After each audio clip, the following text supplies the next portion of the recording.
muna po ang lahat. Muli, isang mapagpalang araw na linggo sa bawat isa po sa atin. Ayan. Puspos na puspos mo ba ng pag-asa ang bawat isa po sa atin sa umagang ito? Amen. Ayan po, handang-handa na po ba tayo? Ayan, so salamat po sa Panginoon. Sa umagang ito, we would like to acknowledge our speaker. Ayun na hindi na rin po naman iba sa atin ang ating masipag na kapatid sa pananampalataya. Siya po yung ating head ng evangelism at follow-up. Ano po sa kabuuan po ng ating main church sa Santa Clara. Ayan, i-ready po natin ang ating mga Biblia, lalo po ang ating mga puso. Palakpakan po natin ang Diyos sa buhay po ni Sister Blessy Bilardo. Praise God! Praise God! Hindi po palakpak po sa Panginoon. Thank you, Lord. Thank you po nila, Sister Teresa, hindi ko alam, sabi ko po kanina, pangalan ko na lang po ang pag-itiin. Ano po, kasi bagamat gano'n naman po ay patuloy naman din po tayo. Magpapatuloy sa ating po paglilingkod sa Panginoon. Praise God. Sabi ko nga po nung kanina umaga, kanina po papunta po kami dito, sabi ko, bakit laging pinatutunayan ni Lord ng ang blessing na ito'y blessing sa bawat isa sa atin. Lalo na po sa akin, alam niyo po, every time na ako po ay tatayo dito sa lugar ng Marabaro, sabi ko parang umuulan, pero blessing po sa akin yan. Amen po ba? Sige po, malapakan natin ang Panginoon. Kasi bakit po? Sabi ko nga po, yung aming tricycle, laging walang ano po walang, ano ko lang po ng konti. Wala po siyang trapal, ano po. Sabi nung aking kasama, punta na tayo ng maaga. Kasi pag umulan pa ng malakas, basa ka sa loob. Sabi po sa akin gano'n. Pero sabi ko, bagamat mahinahin na pa po, nakarating po kami nang hindi naman po ako nabasa. Kanina po kasi medyo basa nung pagdating po sa main. At salamat po sa Panginoon kasi talagang pinatutunayan niya siya buhay. Ang ating po Panginoon. Palakpakan po natin muli ang ating po Panginoon. Praise God. At ngayon po, hindi na po tayo lalayo sa pag-aaral ng kanyang mga salita patungkol po sa pag-asa. Nung nakaraan po sa Bible study, sabi ko po, tanong ko po sa kanila. Kasi alam niyo po, yung pangyayari po sa bansa natin, minsan nakapagdudulot po ng takot, nakapagdudulot po ng lungkot. Tinanong ko po sila. Sabi ko po, ang tao ba habang nabubuhay, o tayo na kumilala sa Panginoon, lagi ba tayo may pag-asa? Totoo ba yung pag-asa na meron tayo sa ating buhay? Sabi ko po, ano po ba ang pwede natin isagot? Sabi ko, pwede bang, kasi parang alam niyo po yun, sa dami nakikita nila narinig, parang yung pag-asa, nakukulangan. Ay sabi ko, pwede ko magsabi sa ating tayong lahat ng amen. Then nag-amen po sila, no po. Sabi ko, kasi totoo po ang pag-asa. Sabi ko po gano'n. Totoo po ang pag-asa na mula sa Diyos. Sabi ko po gano'n. Tapos po, at the end na nag-Bible study kami, nakita ko po na po ang mga dulot ng kanilang hindi sa kanilang mga mukha. Kasi bakit po? Gano'n naman po. Pag may mga pagkakataon na parang ang narinig natin, nakikita natin sa paligid, narinig natin sa ating paligid, nakapagdudulot sa atin ng lungkot at ng ano po, na parang nag-uulang yung pag-asa ating tinatanong mula sa Panginoon. Pero, once na ibigay mo yung mga bagay na talagang i-encourage mo, ano na lang din ang dulot dahil ang Diyos hindi nagkukulang po sa atin. At salamat po sa Panginoon. Nung pag-alis po doon, talagang nakapag-encourage po sa kanila yung salita ng Panginoon. Dahil sabi ko nga po, ang ating tema ay breakthrough. Di po ba? Breakthrough, hope that endures. Sabi ko nga po sa Romans 15:13, pinupuno ng Diyos ang ating mga puso ng ng pag-asa. At ngayon po pag-uusapan po natin ngayon, ihimayin po natin yung hope that endures. Sige po, tayo po ay manalangin bago po natin basahin ang kanyang mga salita. Dakilang Diyos, salamat po na marami sa umagang ito, bagamat Lord, may mga ulan po kami naranasan mula po kaninang umaga pa lamang po, Panginoon, ngunit yung ulan po na iyon, Panginoon, ay tanda po na napakabuti mo at napakatapat mo sa aming mga buhay. Yung ulan na iyon, nadulot, O Diyos, ng mga pag-ampon, kung kaya't kami po ay patuloy na naniniwala, na nanampalataya, Panginoon, na hindi po ito makapagpipigil upang hindi po kami sumamba, Panginoon, sa iyo sa umaga po ito. Kaya narito kami, Panginoon, tunay yung lakas mo at pag-ibig mo ang aming pong naranasan po, kaya't kami po ay nagpapatuloy. Salamat po na marami. Pagpalain mo po ang bawat salita na aming pumapag-aaralan sa umagang ito at maging yung aplikasyon, mensahe mo ay patuloy po namin maranasan. At sa mga panahon ito, O Diyos, bagamat kami minsan nangangamba, nag-aalala sa aming buhay, maging sa pag-asa na meron kami sa aming mga puso. Hayaan mo hingi po namin ito ng iyong pagpapatawad. Kung mga nagkulang man kami, nagkamali man kami, Panginoon, patawad po. At ang paglinis na iyong dugo ay aming pumaranasan. Salamat po na marami, Panginoon, sa iyong habag, sa iyong biyaya, na hindi nagmamali, sa iyong katapatan sa aming mga buhay. Salamat po, magamit ang buhay na ito upang maging, Lord, daluyan ng iyong pagpapala as your words, Panginoon, sa umaga po ito. Salamat po. Ito po ang aming panalangin na may pasasalamat at pagtatagumpay sa tanging pangalan ng aming po Panginoong Yesus. Amen and amen. Palakpak po minsan ka sa Panginoon. A hope that endures, sabi po dito, you make overflowing with hope for the power of the Holy Spirit. Iyon po yung Romans 15:13. Pero ang pag-aaralan po natin ay Romans 5:3 verse 4 sa NLT version. Sabi po dito, we can rejoice too when we run into problems and trials, for we know that they help us develop endurance, and endurance develops strength of character, and character strengthens our confident hope of salvation. Napakapalad po natin tayo po kumilala sa Panginoon dahil yung word of, sabi nga, salvation, yung kaligtasan na ating tinanggap ay mananatili po kaligtasan sa atin. Amen po. Lalo na po kung narinig po natin yung mga balitang samut-sari sa ating bansa. Sabi nga po kanina umaga, si ate pong mahal na Pastor Pwede ang nagturo.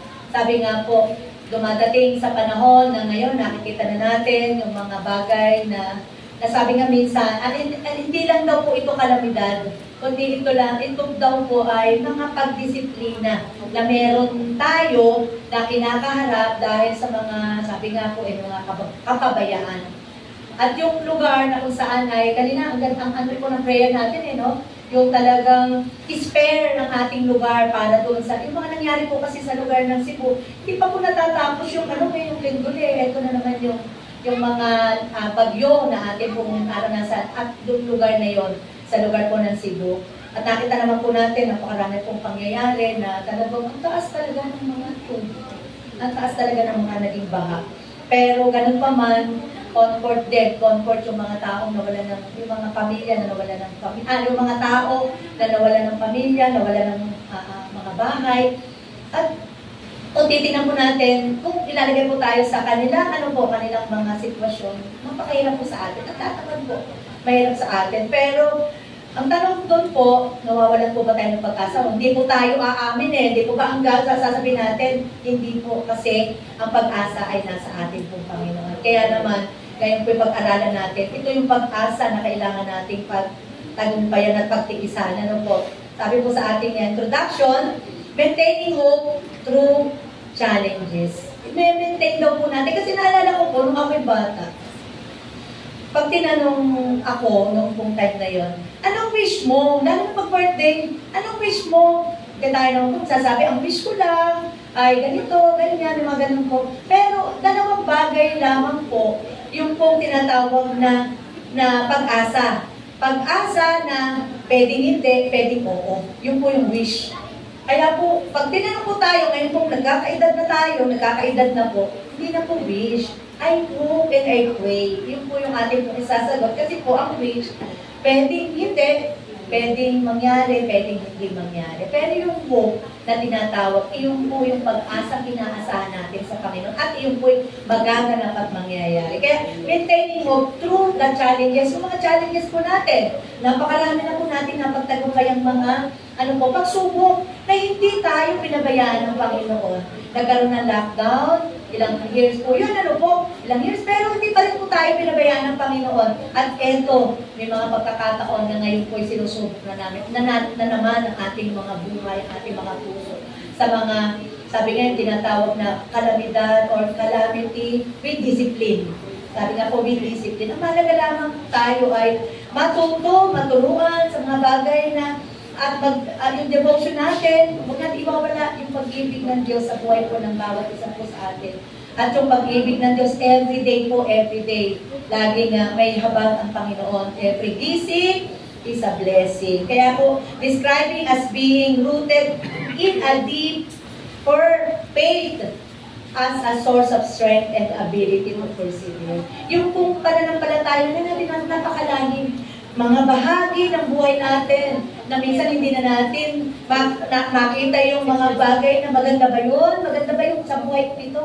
Kailangan ko na malalim ang ating pananampalataya sa Panginoon at sa gayon, sa panahon na tayo po ay sinusubok ng mga sitwasyon na ganito, talagang nandun pa rin na yung strength ng Panginoon, yung pagtitiyaga, yung pagiging persevere natin, nandoon pa rin po. Kasi bakit po? Ang mahalaga po doon, merong isang Diyos na kontrolado ang buhay po natin at ang sitwasyon ng atin po paligid. This kind of hope is considered active. Active po ba yung faith natin?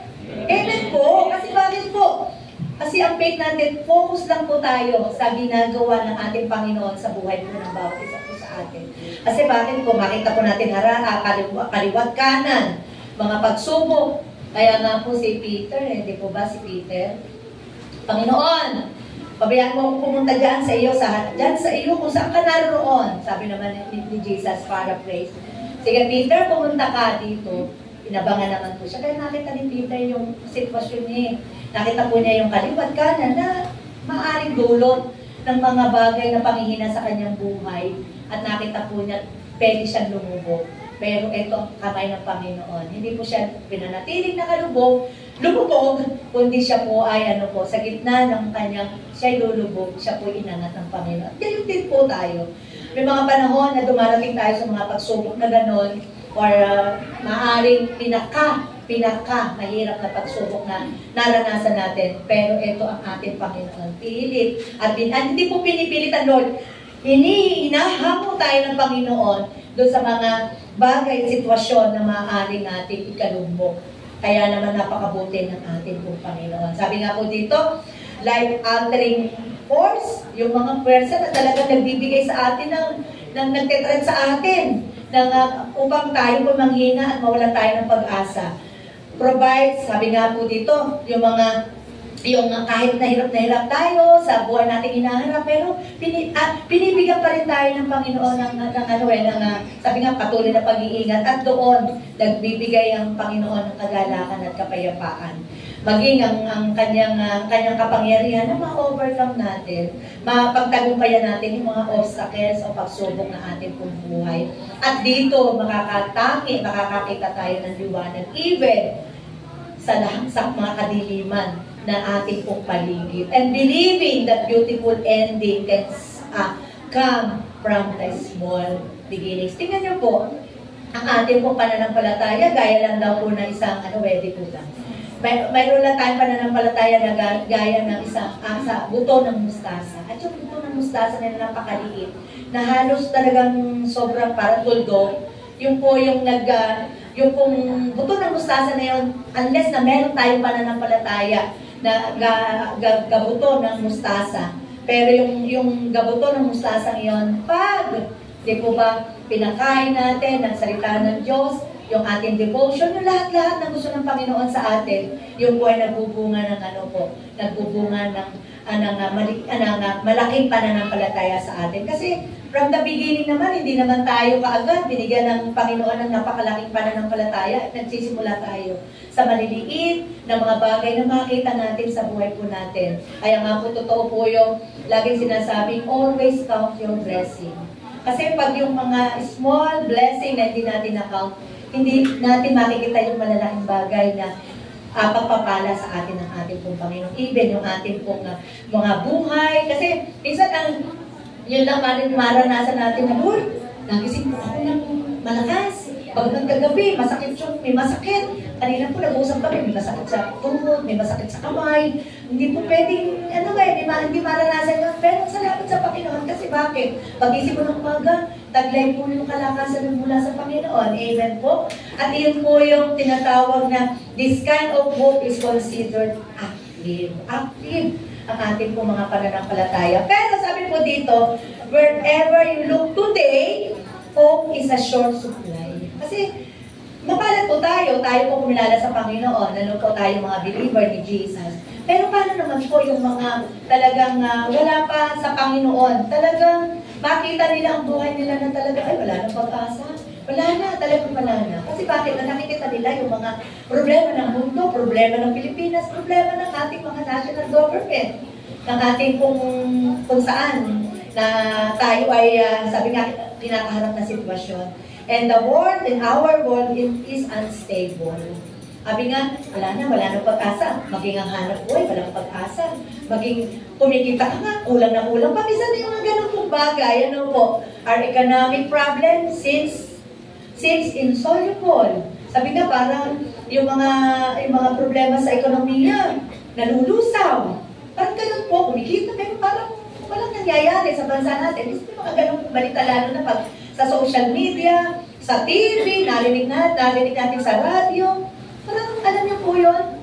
Pero tayo po kumilala sa Panginoon. Ang dalangin po ng bawat isa po sa atin.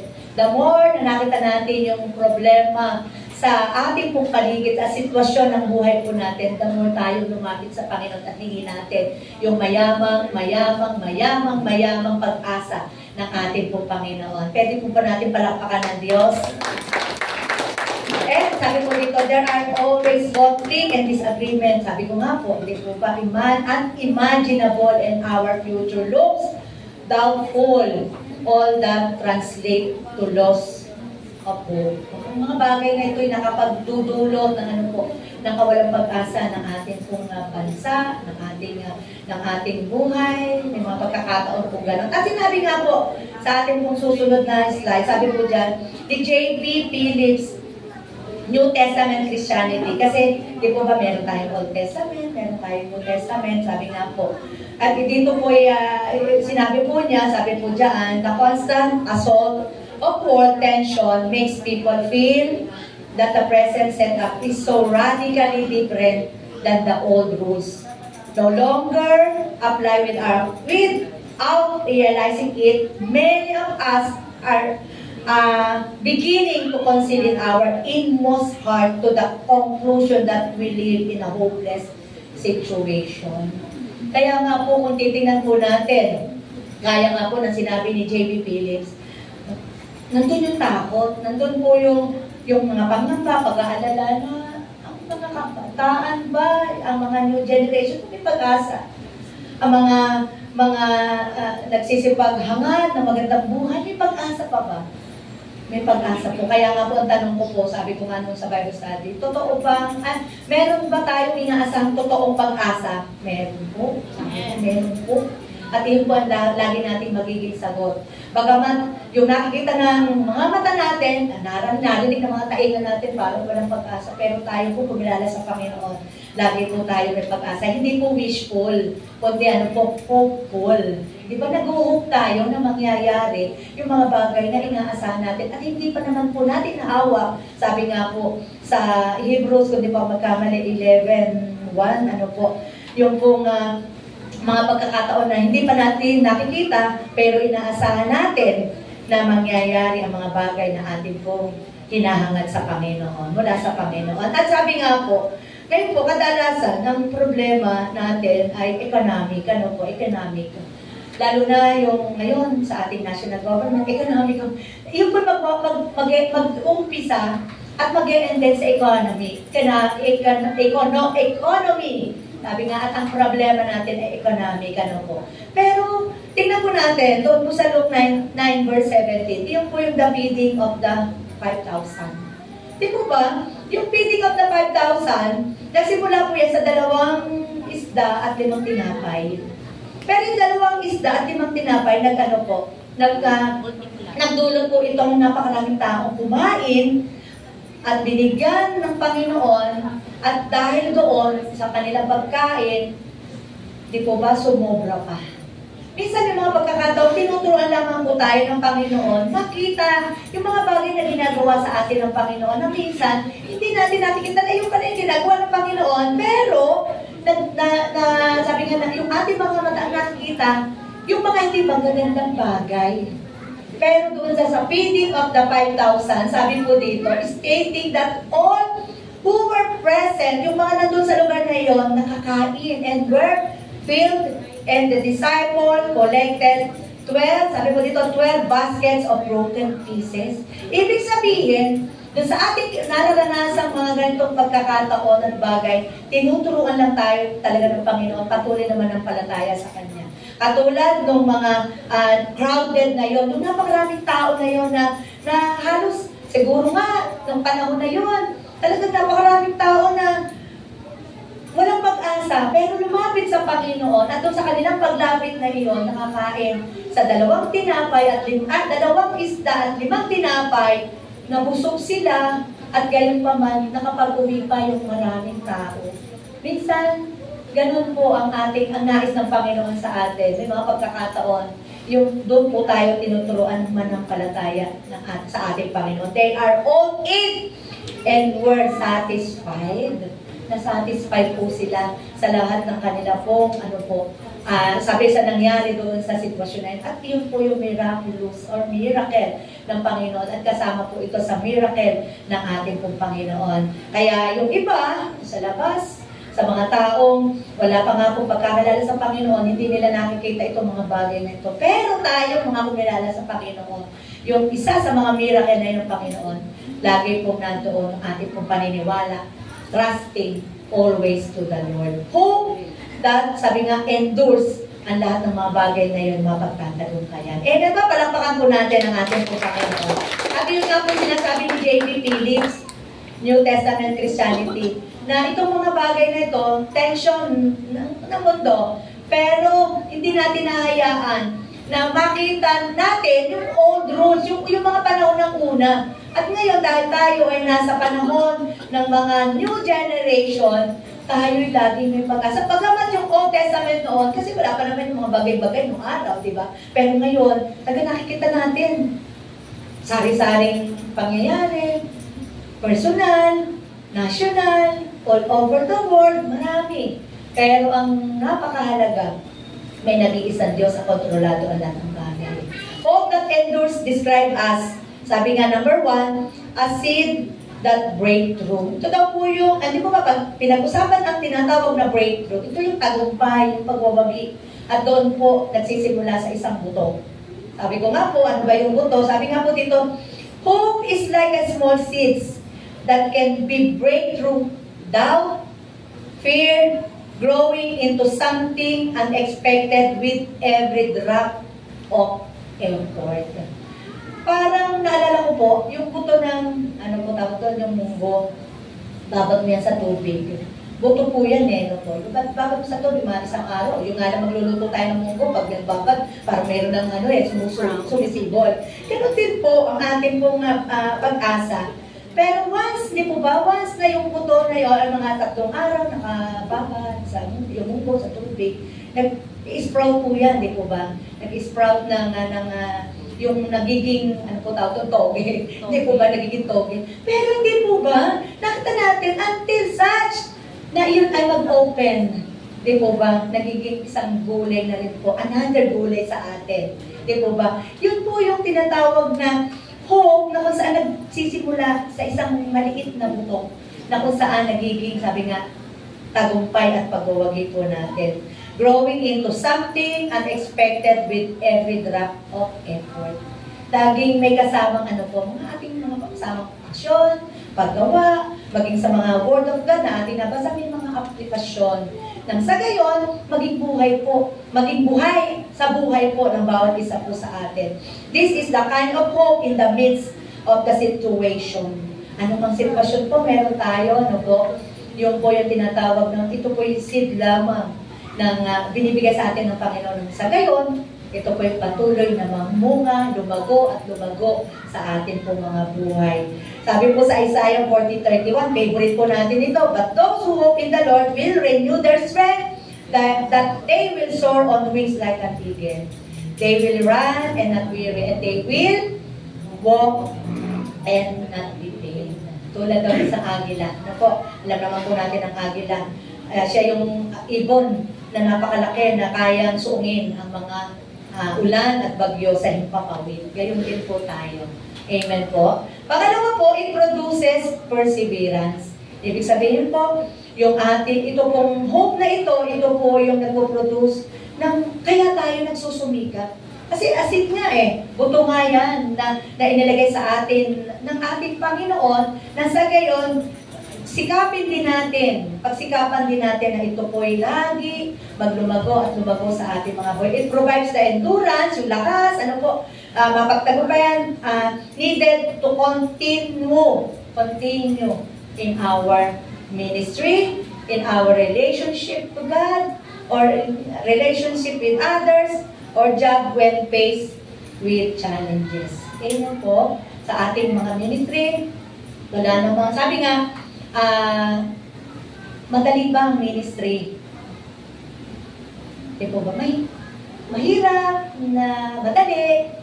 Mahirap pag talaga patuloy tayong, sabi nga, dumadating doon sa panahon na talaga meron tayong kailangang piliin. Di po ba? May mga kailangang piliin. Pero sabi nga, even sa ating mga relasyon, sa ating pamilya, sa mga tao sa paligid natin, yung mga, sabi nga, nangangailangan to ng pagsisikap natin.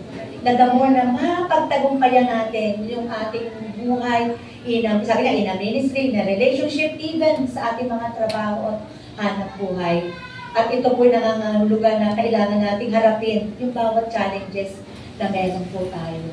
At may mga bagay na alam ko po, hindi lamang po ako, maging tayo pong lahat na nakakaranas po nito. Ano po ba? Even, sabi nga po dito, every endeavor in life comes with challenges. Totoo naman po, lahat ng tagumpay ay nagmumula saan po? Sa mga challenges.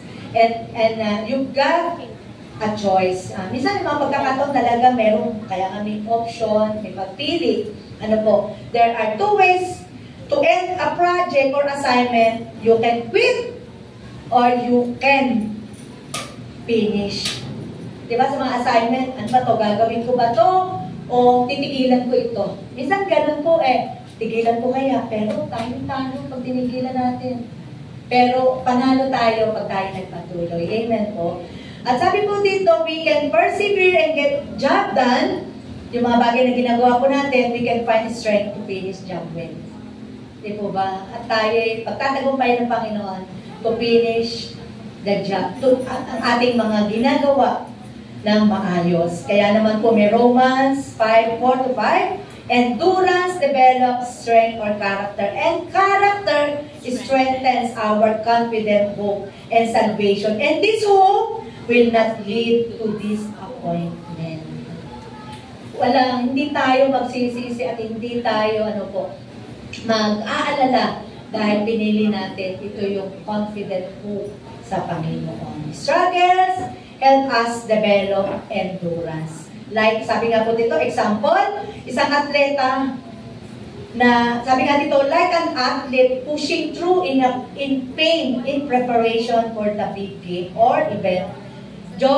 Pain build endurance in our lives. Parang po itong atleta na siya ay merong big event o big preparation sa kanyang games. Pero nangangailangan muna siyang may sacrifice, merong mga gagawin siya, nasasaktan man siyang mag-practice, napapagod, pero yung pagod at yung sakit, yun na nagdudulot ng ng endurance sa atin upang the more na tayo po ay magpatuloy sa buhay na atin pong hinaharap. Yung atin pong journey talagang malayo pa ang journey po natin sa Panginoon. At yung journey na yon, minsan makakaranas tayo ng bigat, a burden, parang punong-puno ang ating buhay ng mga pag-aalala, pero ang mahalaga, yung nag-build ito ng endurance sa atin. Amen po. Pangalawa po, ay susunod po sa ating pong hope that endures describe us. Sabi po dito, it is a different perspective. Pangatlo po, it can change the way we see life. Sabi nga ito po ay yung makita natin yung buhay natin na magbabago. Mababago yung ating pananaw, yung ating pong pag-iisip, kung saan nababago din ang ating pong mga bagay na noong itinanim sa atin na parang wala nang pangyayari, wala nang pag-asa, the way we see our life, mababago po sa pamamagitan po, sabi nga dito, enabling us to believe in our journey even when it feels slow. Isa may mga bagay po na, Lord, parang mabagal naman ang buhay ko. Isa may ganun pong tanong. Lord, parang may nagbabago ba sa buhay ko? Parang may mga ganun pong tanong. Pero tandaan po natin ang Jeremiah 29:11. For I know the plans I have for you, says the Lord. Ang Panginoon po nagsabi, they are plans for good and not for disaster. Give you future and aim. Sabi nga po, sabi po dito, give us a better future and aim. Kaya napakahalaga po na yung pananaw natin sa buhay, yung nagbubunga ng yung mga plano ng Diyos. Kasi pag ang pananaw po natin sa buhay ay hopeless, nasa hopeless case na po tayo, hindi natin makikita yung tunay na plano ng Diyos sa atin po mga buhay. Amen po. At pang-apat po, sabi po dito, it is fueled by faith. Totoo naman po. Yung pong ating pananampalataya, kailangan ito din kumbaga sa sasakyan na hindi ayaw umandar pag walang gasolina, ang ating buhay, hindi rin po aandar kung wala tayong pananampalataya. Amen? Sabi nga po doon. At sabi po dito, it described as being rooted in faith. Kailangan yung ating pong faith talagang nag-uugat po sa ating pong Panginoon. Nang sa gayon, yung pag-uugat na yon, ano po ang mangyayari? Ito po yung magbubunga ng, sabi nga, anumang bagay ang nangyayari sa ating paligid, sa ating buhay, personal, pero yung pananampalataya na iyon, lalo nadadagdagan. Kasi bakit po? Minsan, inyahalin tulad ang buhay natin sa parang alo ng dagat, tama po ba? Sa alo ng dagat, alo ng tubig sa dagat na, kumbaga, kung saan dali nung agos, talagang mapapunta ka na lang doon sa mga talagang, parang, alam niyo yun po, parang yung alo na iyon, talagang mag-ano na lang tayo malulunod tayo. Malulunod tayo. Kasi bakit? Kahit saan dali nung agos na yun, yung tubig na yun sa dagat, talagang aabusin tayo at doon, sabi nga, the more na nandoon na yung ating malulubog na tayo. Sabi nga po ni Pastor Joey, sabi nga po ni Pastor Freddy kanina, lugami. Yung lugami po, sa salita pong Tagalog, sa Bulacan, yung lugami, yung kung alam niyo po yung wala nang talagang aasahan siya pag-asa. Talagang pagod, lupay-pay mo. Na po tayo. At yung po yung tinatawag na word na lugami. Napakalali. Pero sabi nga doon, hindi tayo maging kailangan lugami. Kailangan, fighter po tayo. Kasi alam po natin, ang Diyos ang nagtatagumpay at lumalaban para sa atin. Amen po? Sabi po, divine promises or belief in a higher power, which helps one hold on and more forward with purpose. Kaya nga po, sabi nga, lahat ng bagay sa ating buhay, may plano at purpose ang Panginoon. Colossians 2 verse 7, rooted in and built up in Him, strengthened in the faith, on as you were taught, and overflowing with thankfulness. Ang mahalaga po yung ating pong pasasalamat sa Panginoon. Amen, diba? Itong mga bagay na ito pong nangyayari sa ating paligid, may mga pagkakataon, parang kung nakita po natin, ang hirap kayo magpasalamat. Kasi bakit? May mga pagkakataon po kasi, pagpapasalamat pa ba namin ito? Pagpapasalamat po tayo every day of our lives. Laging may thank you, Lord. Thank you, Lord. Ano po? Susunod po, hope that Jesus have. Ito po yung, sige po, susundan po ng ating pong next slides. Itong pag-asa na meron po ang ating pong Panginoon. Number 1, life is filled with trouble, but Jesus has overcome the world. Totoo naman po ito. Sa dami po ng hinarap ni Jesus, nung siya'y talagang, di po ba, nung siya'y papakos-akos, ang dami pa niyang hinarap na mga pagsubok. Pero na-overcome niya ang world. At tayo din po, pangako din po ng Panginoon sa John 16:33, I have told you this day so that In me, may have peace. In this world, you will have trouble, but take heart, I have overcome the world. At ito po ang meron, ang pag-asang ito sa ating Panginoon. Yung ano po ang tinatawag, yung hope nga po. Overcome the world. In the world, you will have trouble, but take heart. Tandaan po natin, take heart, I have overcome the world. We must realize that trouble is to be expected. Sabi nga, may mga pagkakataon, Lord, unexpected po itong trouble na ito. Pero tandaan po natin, habang tayo nabubuhay ng mga pagsubok po tayong mararanasan. At yung pagsubok na yun, iyon po yung sabi nga, yun yung nagpapatatag ng ating character. Yung character na kung saan, paano mo harapin yung buhay na ikaw ay punong-puno ng pagsubok.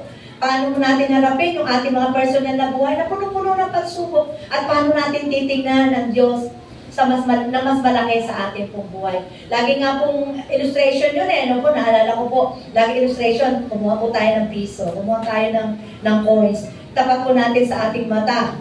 Pag tinapat po natin, ano po nakita natin? Wala po. Di po ba? Kasi bakit? Natakpan kasi ng pagsubok at yung ating pong pagtanaw sa Panginoon, yung mga problema na iyon, kaya hindi natin makita ang kalakihan ng Diyos sa buhay po natin. Subukan po natin tanggalin yung kung nakatakip sa ating mga mata.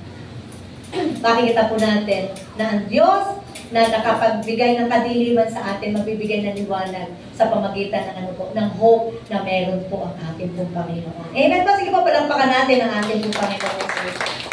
At i-promise din, nagbigay din po siya, promise din po, pangako po ang ating Panginoon na nagbibigay po siya ng kapayapaan sa mga sitwasyon, problema, pagsubok na meron po tayo, tanging kapayapaan. At sabi nga, at kagalakan at kapayapaan ang dulot po nito. Kasi minsan, yun na nagkukulang sa mga, pag tayo sinusubok ng Panginoon, yung peace, di po ba? Kaya nga po minsan, parang may mga pagkakataon, matutulog ka na lang, napaalala sa iyo yung problema mo, pagsubok mo, di ka na makatulog. Kasi bakit? No, parang alam yung, sa balintataw natin, yung unawa natin, napag tayong problema. At dahil doon, yung kapayapaan, nawawala. Unti-unti, kinakain ng ng kadiliman na ating nakikita. Pero liwanag po liwanag na inihahayag sa atin ng Panginoon doon sa John 16 verse 33. Take heart. But take heart, I have overcome the world. Pinagtagumpayan na ng Diyos ang mundo. At gayon din ang gusto sa atin ng Panginoon. Mapagtagumpayan din po natin ang mundo. Amen? Sige po, palampakan po natin ang Panginoon. God is always with us. We need not be shaken. Minsan nililiglig lang po tayo ng Panginoon.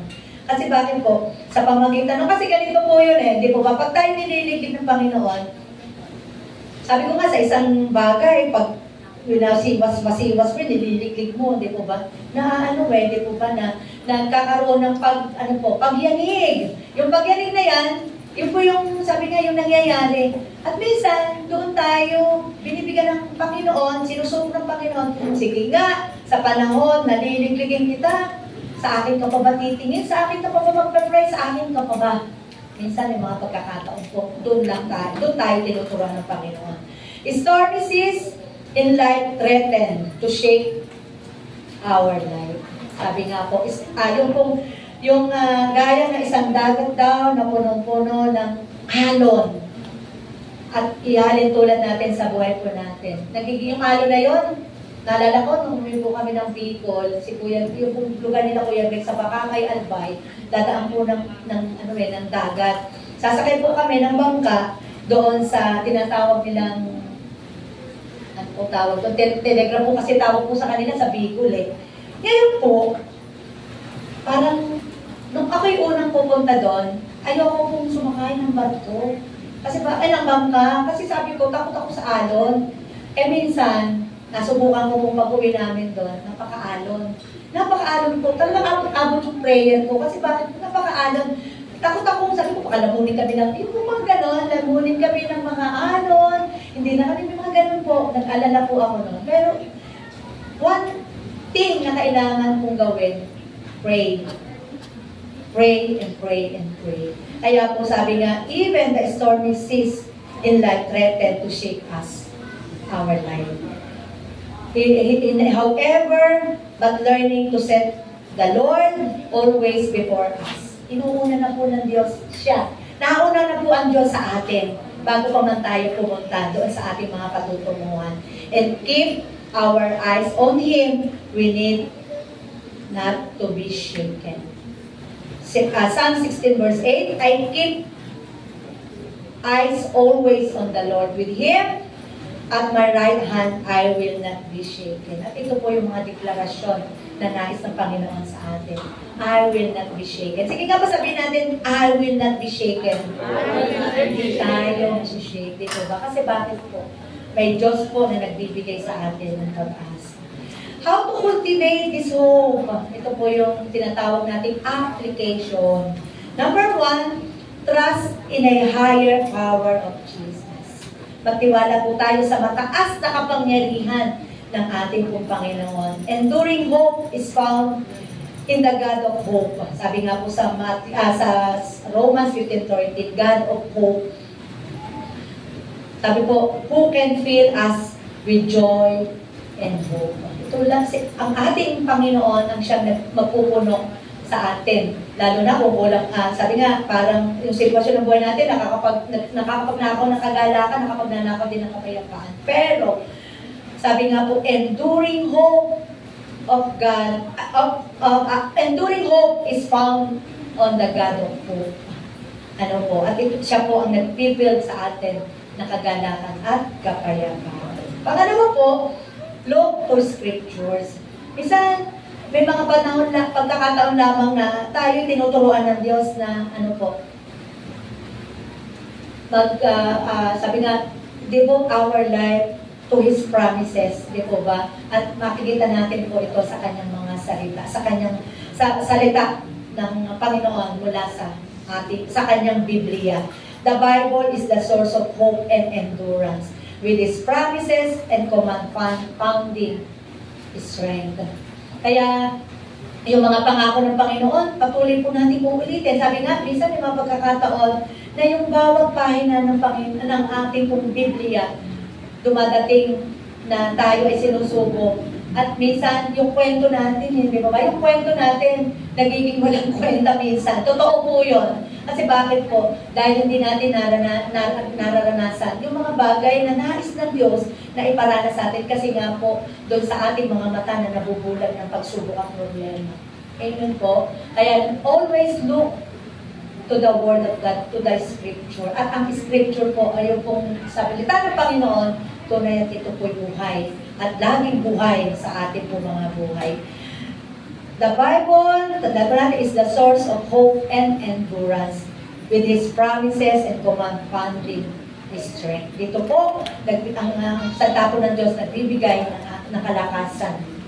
Amen po. Believe in the process. Ano ba yung proseso ng Panginoon na binibigay po sa atin? Bisa, binibigyan na tayo ng Panginoon ng sabi nga po, akala natin, ito na lang pala, pinoproseso lamang po tayo pala ng Panginoon. To small, sabi nga, to nothing into something. Amen po? Nothing into something. Dating walang buhay, pero binigyan ng buhay ng Panginoon. Yung buhay na dating parang hindi tayo ganap nagtitiwala sa Panginoon, pero yung pag-ibig ng Diyos, siyang nabubuhay sa ating po mga puso. At dito po, sabi nga, we have a journey that we believe in hope in the Lord that small beginnings can lead to beautiful endings. Sabi ko nga po, di po ba, tayo po ay, ang buhay natin ay kailangan, sabi nga, kahit doon sa small beginnings ng ating buhay, dahil ito ay nagsisimula sa isang buto, at the end, sabi nga doon, magiging beautiful ending sa ating sabi nga, yung haharapin nating buhay, bagamat hindi naging maganda, pero nothing into something binigyan ng buhay ng Panginoon. At the end, magiging buhay at magandang buhay ang ating naranasan mula sa Panginoon. Beautiful endings. Magsisimula tayo ng, sabi nga, tama, at mag-e-end din tayo ng tama. Yun po ang nais ng Panginoon sa atin, yung enduring hope that produces, sabi nga, na ibinigay sa atin ng ating po Panginoon. At susundan po ito ng ating po pagtatapos. Sabi po dyan, don't lose infinite hope. Ano po ba yung infinite hope na tinatawag? Sabi nga, dito walang katapusang pag-asa. O hindi tayo mananahan sa wishing or mag-wish lang. Kundi hoping and praying. Di ba ba? Kaya don't lose infinite hope, accept finite disappointment, but never lose infinite hope. Sabi nga, pag nasa Diyos, laging may pag-asa. At yung pag-asa na yung infinite, walang katapusan. Kasi yan po ang gusto ng Panginoon. Laging nakatuon ang ating pong mga isip, puso, sa ating pong Panginoon. As our conclusion. Sige po, pwede po bang tumayo ang lahat? Sabi sa ating conclusion, sabi po, God gives, siguro po, sabay-sabay, pwede po bang sabay-sabay natin basahin?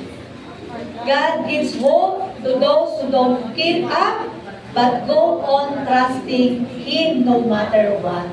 And God, who gives us hope, give us the strength to persevere, for He is the God who gives endurance and encouragement. At totoo po ito.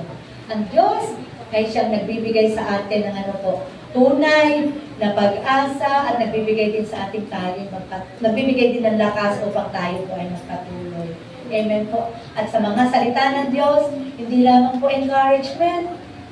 Dahil buhay po ang salita ng Diyos, ito po ay mga bagay na kung saan aangkinin natin lagi nandoon sa salita ng Diyos, sa Diyos, ang tunay na pag-asa. Kaya totoo po ba? Pwede po bang pag may nagtanong sa atin, may pag-asa ba sa Diyos? Amen! Amen po. Big amen po dyan. Sige po, tayo po umawit sa Panginoon. Tanda po ito ng yung pag-asa natin talaga lagi nasa Lord eh. Hindi doon sa mga, sabi nga, ginagamit ng mga tao, ginagamit yung sitwasyon, pero only kay Lord ang ating pong pag-asa. Kaya lang po, yung pong tinatawag na breakthrough, sabi nga po doon, yung pong pagtatagumpay ng buhay natin ay mula sa Panginoon at lagi ang glory po ay nasa atin din ng Panginoon.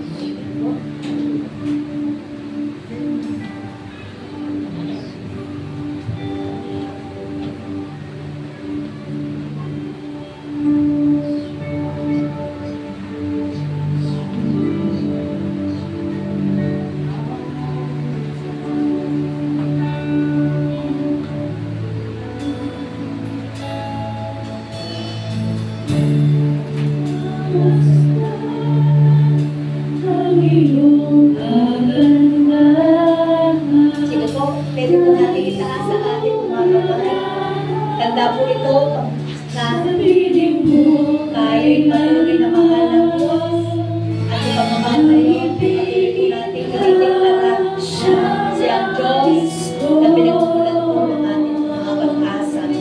Sa buhay natin ito, hindi po natin alam ang pangyayari. Ngunit only the Lord can control our lives, can control the situation in our lives. Hindi nalalayo ang pangako ko.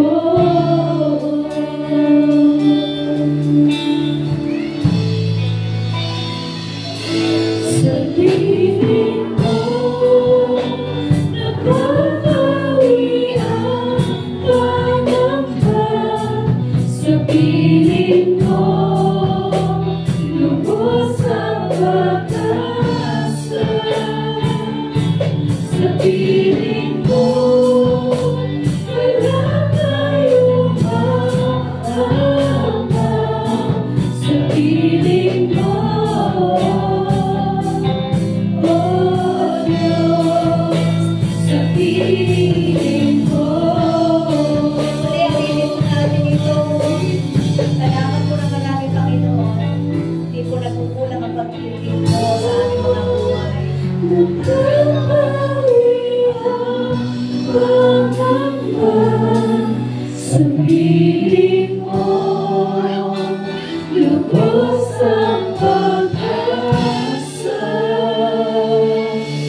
Diyos, kung may mga pagkakataon po sa aming panahon, lalo tigit sa mga panahon ito, nakita po namin ang mga samot-saring mga sitwasyon sa aming pong paligid, even sa aming pong ginagalawang mundong ito.